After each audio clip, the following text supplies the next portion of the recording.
Hello दोस्तों, legal बस now.com पर आपका स्वागत है। लीगल बस एप्लीकेशन भी आप गूगल प्ले स्टोर से डाउनलोड कर सकते हैं और जुडिशरी प्रारंभिक और मुख्य परीक्षा के प्रश्नों का प्रतिदिन अभ्यास कर सकते हैं। तो आज ही गूगल प्ले स्टोर से लीगल बस ऐप डाउनलोड करें। भारतीय दंड संहिता के अंतर्गत निजी प्रतिरक्षा का अधिकार। राज्य प्रत्येक व्यक्ति के शरीर और संपत्ति की रक्षा करने का कर्तव्य रखता है। एक राज्य का यह कर्तव्य होता है कि वह अपने नागरिकों तथा गैर नागरिकों के अधिकारों की रक्षा करें, उनके शरीर की रक्षा करें तथा उनकी संपत्ति की रक्षा करें। प्रत्येक व्यक्ति को अपने शरीर और संपत्ति की रक्षा करने का अधिकार भी प्रदान किया गया है। जिस प्रकार की सुरक्षा का अधिकार उपलब्ध नहीं होता, तो शायद उसका शरीर संपत्ति हमेशा खतरे में पाए जाते। शरीर संपत्ति की रक्षा का अधिकार कानून द्वारा प्रदत्त है, अर्थात शरीर और संपत्ति की रक्षा करने हेतु कानून ने भी इजाजत दी, क्योंकि राज्य पर भी व्यक्ति के शरीर की रक्षा का दायित्व होता है। परंतु यह संभव नहीं है कि हर जगह वही हमारे अधिकारों की रक्षा कर सके। कुछ स्थानों पर व्यक्ति को विशेष अधिकार दिया गया है, स्वयं भी अपने शरीर तथा अपनी संपत्ति की रक्षा कर सकता है। कभी कभी ऐसी परिस्थितियां उत्पन्न हो जाती है जब किसी व्यक्ति के शरीर पर अपहानि होने पर उसके पास इतना समय नहीं होता कि वह राज्य से अपनी रक्षा के उपाय प्राप्त करें। ऐसी आपातकालीन परिस्थितियों में व्यक्ति अपने शरीर तथा अपनी संपत्ति की स्वयं भी रक्षा कर सकता है। निजी सुरक्षा के लिए कुछ अधिकार प्रदान किए गए, जिनका उल्लेख भारतीय दंड संहिता की धारा 96 से 106 तक किया गया है। दंड संहिता की धाराओं के निर्माण के पीछे विधि निर्माताओं की यह इच्छा थी कि विधि विहीन आक्रमणों को सद्भावना के साथ अपास्त कर देने वाले कुछ कार्यों को दांडिक प्रावधानों के प्रवर्तन से दूर रखा जाए, जिससे उनको प्रोत्साहन मिले। कानून की यह मंशा नहीं है कि व्यक्ति इतना अधिक विधि अनुगामी बन जाए कि विधि विहीन आक्रमण का सामना करने पर वह कायर की भांति व्यवहार करे। विधि हिंसा के लिए रोकती है तथा मनुष्य को किसी भी हिंसा तथा कोई भी ऐसे कार्य को करने से रोकती है जिसे करना राज्य का कर्तव्य है, परंतु विधि कायर नहीं बनाती है। विधि समय समय पर ऐसे अधिकार भी देती है जहां पर व्यक्ति अपनी स्वयं रक्षा कर सकता है। खतरे का सामना पड़ने पर मनुष्य का भाग खड़ा होना उसके लिए सबसे अधिक अपमानजनक है। प्रतिरक्षा के अधिकार की रूपरेखा सामाजिक उद्देश्यों की सेवा करने के लिए बनाई गई है। निर्धारित सीमा के अंतर्गत प्रतिरक्षा का उपयोग किया जा सकता है। निजी प्रतिरक्षा का अधिकार उसी क्षण प्रारंभ हो जाता है जिस क्षण शरीर को धमकी की युक्तियुक्त आशंका प्रतीत हो। ऐसी स्थितियों में हस्तक्षेपी तरीके से पुनर्विलोकन किया जाना चाहिए और इस बात पर विचार करने के लिए आवेश के चरण में क्या हुआ था, अति तकनीकी दृष्टिकोण अपनाने से बचना चाहिए। निजी प्रतिरक्षा धारा 96 से धारा 106 तक के उपबंध प्राइवेट प्रतिरक्षा से संबंधित संपूर्ण विधि को संहिताबद्ध करते हैं। अनुबंधों के द्वारा संरक्षित अधिकार प्रतिरक्षा का अधिकार है, प्रतिफल या बदला अथवा प्रतिशोध का अधिकार नहीं है। विधि किसी बदले को मान्यता नहीं देती है, दंड भी कोई बदला नहीं होता है, अपितु या राज्य द्वारा दिया गया न्याय होता है। इन उपबंधों के अंतर्गत कोई उपधारण नहीं किया जा सकती कि मानव वध के प्रत्येक मामले में अभियुक्त ही आक्रामक होता है। इसके युक्त संदेह का लाभ अभियुक्त के पक्ष में जाएगा कि वह मृतक पक्ष ही था जो आक्रामक था, चाहे भले ही अभियुक्त के द्वारा इस संबंध में कोई भी साक्ष्य पेश किया गया। प्राइवेट प्रतिरक्षा को साबित करने की कोई आवश्यकता नहीं है।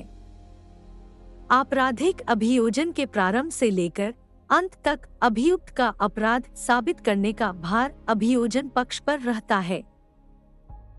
अभियोजन पक्ष को अभियुक्त का अपराध युक्तियुक्त संदेह से परे साबित करना पड़ता है। यदि अभियुक्त अपने बचाव में प्राइवेट प्रतिरक्षा के अधिकार का तर्क प्रस्तुत करता है, तो उसे इसके केंद्र बिंदु पर या तो अभियोजन पक्ष के साक्ष्यों के प्रति परीक्षण करते समय साक्ष्य प्रतिरक्षा के साक्ष्य प्रस्तुत करना चाहिए, अथवा दंड प्रक्रिया संहिता के अंतर्गत परीक्षण के समय परिस्थितियों का वर्णन करना चाहिए।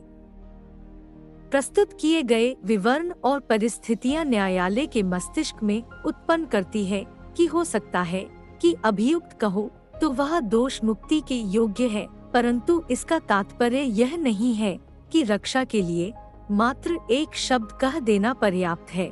जो कुछ आवश्यक है वह यह है कि अभियुक्त अपने बचाव में कुछ तर्क प्रस्तुत करें। वह युक्तियुक्त संभव अवश्य हो। अभियोजन पक्ष द्वारा प्रस्तुत उनके प्रति परीक्षण बचाव पक्ष द्वारा प्राधिकार के उपयोग के संबंध में प्रस्तुत किए गए वाक्य न्यायालय के अधिकार के उपयोग के संबंध में अभियोजन पक्ष द्वारा कही गई बात अभियुक्त को छोड़ने योग्य नहीं है। निजी सुरक्षा के अधिकार को कुछ भागों में विभाजित किया गया है। प्राइवेट प्रतिरक्षा का अधिकार। धारा 96 प्राइवेट प्रतिरक्षा में की गई कोई बात अपराध नहीं है जो प्राइवेट प्रतिरक्षा के अधिकार में प्रयोग की जाती है। भारतीय दंड संहिता की धारा 96 इस बात का उल्लेख कर रही थी, कोई भी बात अपराध नहीं होगी यदि वह निजी सुरक्षा के संदर्भ में प्रयोग की जाती है। धारा 98 भाग दंड संहिता की धारा 98 ऐसे व्यक्ति के कार्य के विरुद्ध निजी प्रतिरक्षा का अधिकार देती है जो चित्त विकृत है अर्थात पागल है। कोई व्यक्ति किसी व्यक्ति के शरीर संपत्ति को क्षति नहीं पहुंचा सकता। यदि वह इस तरह का कोई कार्य करता है तो वह एक दंडनीय अपराध माना जाता है, लेकिन धारा 96 के अनुसार ऐसा कोई कार्य अपराध नहीं है जो निजी सुरक्षा के अधिकार ने किया जाता है। प्रत्येक व्यक्ति को यह अधिकार है कि मानव शरीर पर डालने वाले किसी अपराध के शरीर और किसी अन्य व्यक्ति के शरीर की सुरक्षा करें तथा किसी ऐसे कार्य के विरुद्ध चोरी लूट की परिभाषा में आने वाला अपराधों चोरी लूट भ्रष्टि आपराधिक अत्याचार करने का प्रयत्न है अपनी यह किसी व्यक्ति की संपत्ति की चाहे वह चल हो या चल सुरक्षा करें। जब कोई अभियुक्त निजी सुरक्षा के अधिकार का अभिवाक करता है तो उसे अपने इस अधिकार को साबित करना होता है, जबकि कोई कार्य जो अन्यथा अपराध होता है उस कार्य को करने वाले व्यक्ति के बालकपन समाज की परिपक्वता के अभाव में चित्त विकृति या मत्तता के कारण या उस व्यक्ति के किसी भ्रम के कारण अपराध नहीं है, तब हर व्यक्ति उस कार्य के विरुद्ध निजी सुरक्षा का वही अधिकार रखता है जो वो उस कार्य के वैसा अपराध होने की दशा में रखता है। इस बात का उल्लेख भारतीय दंड संहिता की धारा 98 के द्वारा किया गया है। धारा 96, 97, 98 व्यक्ति को अपने शरीर और संपत्ति की सुरक्षा का एक महत्वपूर्ण अधिकार प्रदान करती है, लेकिन यहाँ पर यह याद रखा जाना चाहिए किसी विधि द्वारा दिया गया यह अधिकार अत्यंत संकुचित है, अर्थात बहुत आपातकालीन परिस्थिति में ही इस अधिकार का प्रयोग किया जा सकता है। अभियुक्त से अपेक्षा की जाती है कि वह इस अधिकार एवं परिस्थितियों के औचित्य को अभिप्रमाणित करें। इस अधिकार की प्रवर्तन के लिए सभी सुसंगत तत्व पर विचार किया जाना आवश्यक है। इसे साबित करने का भार अभियुक्त किसी मुकदमे में प्राइवेट प्रतिरक्षा का अभिवाक करता है तो इस प्रकार का अभिवाक उसे सिद्ध करना होगा। निजी प्रतिरक्षा से जुड़े हुए एक महत्वपूर्ण मुकदमा योगेंद्र मोरारजी बनाम state of Gujarat AIR 1980 SC 660 के प्रकरण में शरीर की प्राइवेट प्रतिरक्षा के संबंध में कतिपय सामान्य सिद्धांतों का प्रतिपादन किया गया है, जिसका उल्लेख इस ऑडियो में किया जा रहा है। निजी प्रतिरक्षा का अधिकार ऐसे किसी कृत्य के विरुद्ध नहीं मिलता है जो भारतीय दंड संहिता के अंतर्गत अपराध नहीं है। अर्थात निजी सुरक्षा का अधिकार उसी काम के विरुद्ध मिलेगा जो भारतीय दंड संहिता के अंतर्गत अपराध है। यदि कोई ऐसा कार्य जो भारतीय दंड संहिता के अंतर्गत अपराध नहीं है और उसे कारित किया जा रहा था, तो प्राइवेट प्रतिरक्षा का अभिवाक नहीं किया जा सकता तथा यहाँ पर प्राइवेट सुरक्षा का अधिकार उपलब्ध नहीं है। इस अधिकार का उपयोग तभी किया जा सकता है जब शरीर के प्रति कोई वास्तविक तत्काल खतरा सामने हो। निजी सुरक्षा के अधिकार का उपयोग तात्कालिक परिस्थिति में किया जाता है जब खतरा बिल्कुल सामने आ गया हो है तथा खतरे का टर पाना ही असंभव हो। ऐसी परिस्थिति में निजी प्रतिरक्षा के अधिकार को उपयोग में लाया जा सकता है। यह एक प्रतिरक्षात्मक अधिकार है, न कि दंडात्मक अथवा प्रतिकारात्मक, अर्थात इस अधिकार का उपयोग केवल प्रतिरक्षा के भाव बोध नहीं किया जाता है।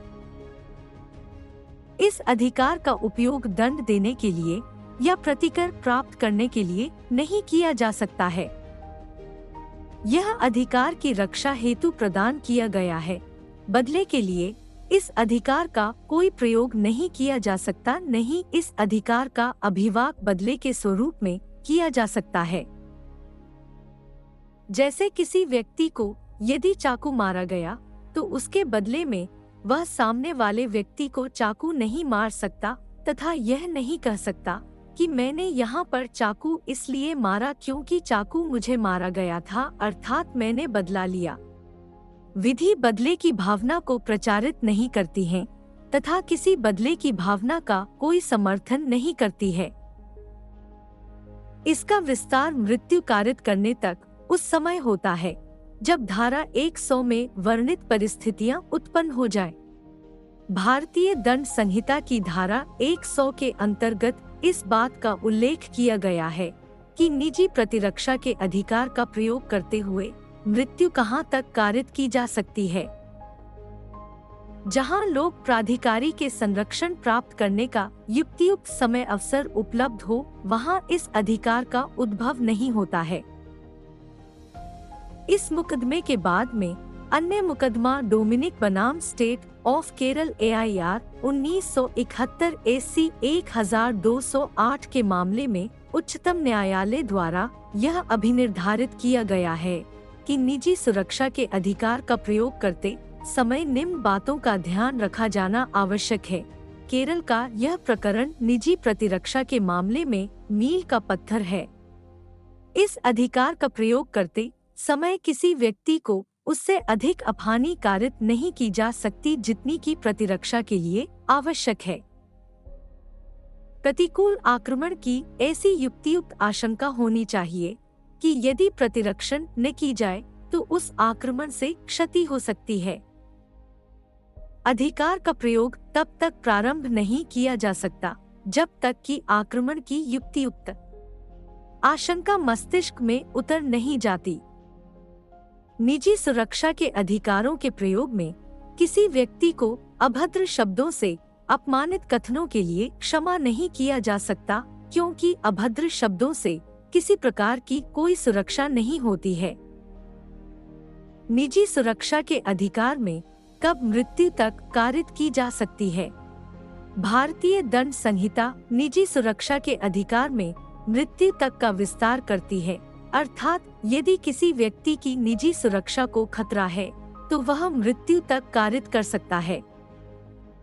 जिस व्यक्ति से उसे खतरा है, साधारण नियम यह है कि अपने शरीर में संपत्ति की रक्षा के लिए किसी व्यक्ति को इतनी क्षति नहीं पहुंचाई जा सकती जो शरीर संपत्ति को पहुंचाने वाली क्षति से अधिक हो, लेकिन कुछ अवस्थाओं में निजी सुरक्षा का यह अधिकार किसी की मृत्यु कारित कर दिए जाने तक विस्तृत हो जाता है।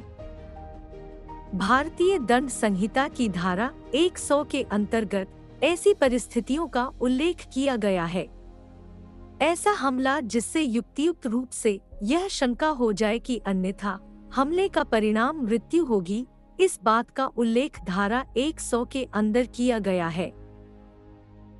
जैसे कि कखा को छुरा दिखाते हुए कहता है कि वह उसे आमुख धनराशि तत्काल प्रदान करे, अन्यथा वह छुरे से उसकी हत्या कर देगा, और ऐसा कहते हुए ही वह हमला करने को तैयार हो जाता है। इसी अवस्था में ख कहो अपनी प्रतिरक्षा का अधिकार क की हत्या कर देने तक विस्तृत हो जाएगा।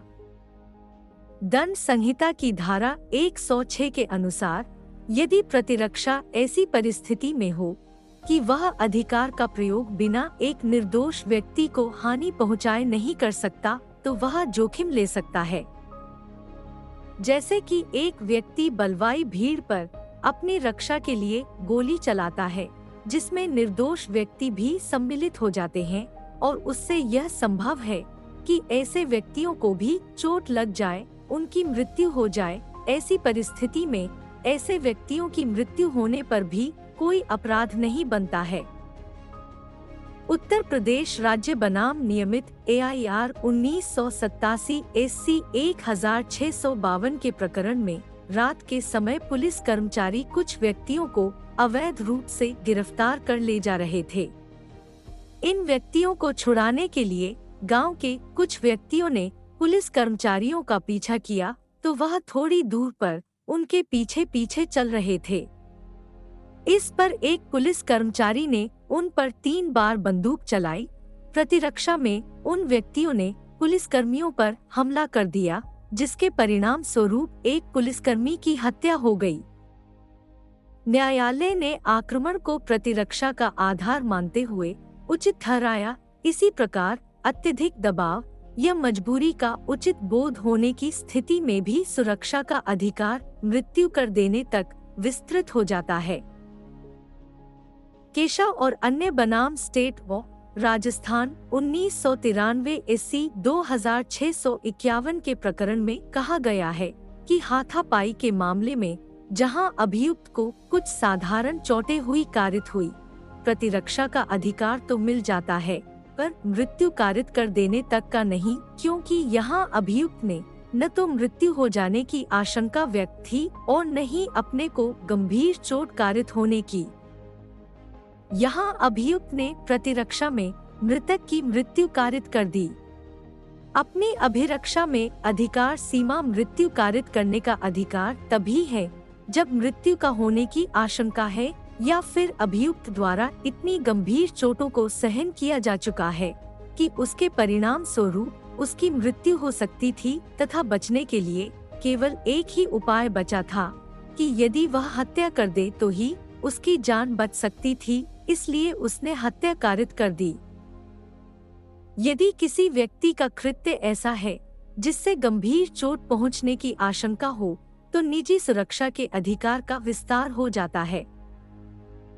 अब्दुल कादिर के एक प्रकरण में उच्चतम न्यायालय ने कहा है कि कुछ परिस्थितियां ऐसी हैं जिनमें अभियुक्तगण के निजी प्रतिरक्षा के अधिकार को मान्यता प्रदान की जा सकती है, जो निम्न है।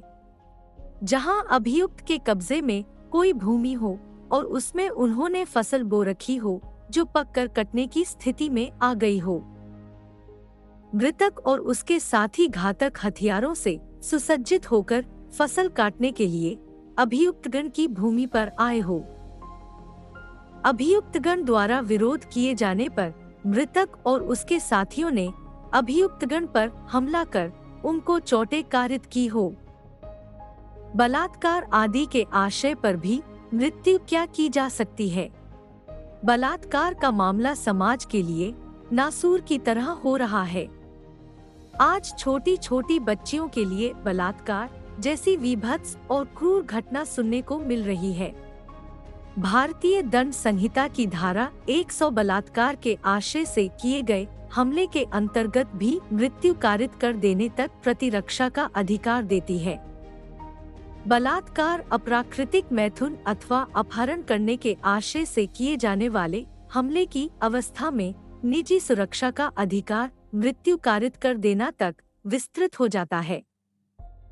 इस धारा में शब्द प्रयुक्त किया गया है अपहरण, जिसको भारतीय दंड संहिता की धारा 362 में परिभाषित किया गया है।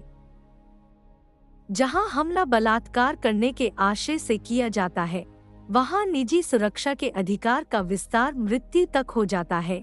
इसके लिए बलात्संग के खतरे को साबित किया जाना आवश्यक होता है। यदि किसी महिला से बलात्कार के उद्देश्य से कोई हमला किया गया है, ऐसी परिस्थिति में हमला करने वाले की मृत्यु भी की जा सकती है। इस संबंध में यशवंतराव बनाम स्टेट ऑफ मध्य प्रदेश का एक प्रकरण है। इसमें अभियुक्तों द्वारा एक व्यक्ति को गंभीर चोटें कारित की गई, जो अभियुक्त की अवयस्क की लड़की के साथ बलात्कार करते हुए पाया गया। इस कृत्य को अभियुक्त की निजी सुरक्षा का अधिकार के अधीन माना गया। ऐसा ही एक मामला राघवन बनाम स्टेट ऑफ केरल का है, जिसमें अभियुक्त ने मृतक को अपनी पत्नी के साथ मैथुन करते हुए देख लिया था। मृतक ने अभियुक्त को कई चोटें दी और अभियुक्त ने मृतक पर वार किया, जिससे उसकी मृत्यु हो गई। अभियुक्त का यह कार्य प्रतिरक्षा की सीमा में मृत्यु कारित करने तक माना गया। लूट के संबंध में भी मृत्यु कारित की जा सकती है। अग्नि द्वारा रिष्टि या फिर लूट जो मानव निवास स्थान, टेंट या जल्यान में संपत्ति है, उसकी अभिरक्षा के स्थान पर कारित की जा सकती है। महावीर चौधरी बनाम state of Bihar AIR 1996 SC 1998 के प्रकरण में उच्चतम न्यायालय द्वारा यह कहा गया है कि संपत्ति पर अतिक्रमणकारियों की मृत्यु कारित करने का निजी सुरक्षा का अधिकार तब तक नहीं मिलता जब तक कि अतिक्रमणकारियों से मृत्यु अथवा गंभीर चोट की आशंका न हो। मात्र अतिक्रमण करने पर ही अधिकार उपलब्ध नहीं हो जाता है। अतिक्रमण के साथ में अतिक्रमणकारियों द्वारा मृत्यु दिए जाने का आशय भी होना चाहिए। स्टेट ऑफ उत्तर प्रदेश बनाम चतुर सिंह AIR 2006 SC 745 के प्रकरण में कहा गया है कि निजी सुरक्षा के अधिकार पर एक महत्वपूर्ण मामला सामने आया है। इसमें अभियुक्त कुल्हाड़ी लेकर अपने भाई के घर गया तथा वहां भाई वैशाली पर कुल्हाड़ से वार किया। अभियोजन पक्ष का मामला न्यायालय एक्स्ट्रा जुडिशियल एवं अन्य साक्ष्य से संबंधित था, लेकिन संपूर्ण मामले में कहीं पर भी यह बात नहीं आई कि अभियुक्त को मृतक द्वारा लाठी से मारा गया था। अभियुक्त द्वारा दंड प्रक्रिया संहिता की धारा 313 के अंतर्गत किए गए अपने बयानों में भी अभियुक्त द्वारा स्वयं को लाठी से मारने की बात नहीं कही गई। उच्चतम न्यायालय ने कहा कि इसमें कारित की गई हत्या को निजी सुरक्षा के अंतर्गत बचाव के तौर पर नहीं माना जा सकता। भारतीय दंड संहिता की धारा 102 में निजी सुरक्षा के आरंभ और उसके अंत होने के संबंध में प्रावधान किया गया है। शरीर की निजी सुरक्षा का अधिकार उसी क्षण आरंभ हो जाता है जिस समय की अपराध करने की चेष्टा या धमकी से शरीर को संकट युक्त आशंका उत्पन्न होती हो, और यह अधिकार उस समय तक बना रहता है जब तक कि आशंका बनी रहे। आवश्यक नहीं है कि अधिकार का प्रयोग उचित समय किया जाए। जब अपराध किया जा रहा है, इसका प्रयोग केवल अपराध किए जाने की आशंका पर ही किया जा सकता है। अन्य प्रकरणों में यह विस्तारित किया गया है कि निजी सुरक्षा के अधिकार का प्रारंभ खतरे की आशंका के साथ साथ हो जाता है, और यह तब तक बना रहता है जब तक खतरा बना रहता है।